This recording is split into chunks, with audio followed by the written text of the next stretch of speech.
So unfortunately I don't have enough battery to catch all this, but what I'm gonna do is I've taken this, I marked it out where I want to have it.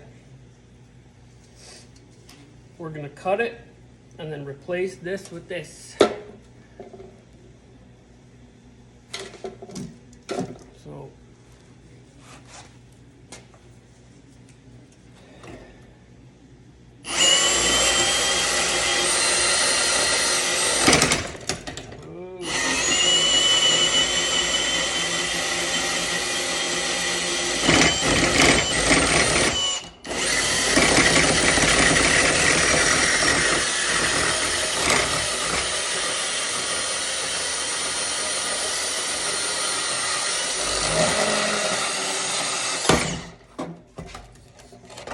I'll mock it up in the machine and then we will tack it and go from there.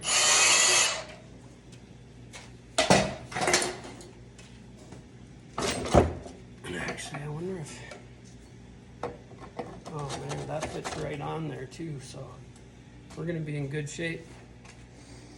Oh, this fits right on there too, so we're gonna be in good shape. We'll mock it up, we'll tack weld it, we'll pull it back out, and then this expensive piece will be no more. Can't believe Caterpillar OEM part. I hope this thing made in freaking Chi-Town. China. We'll see. See what happens.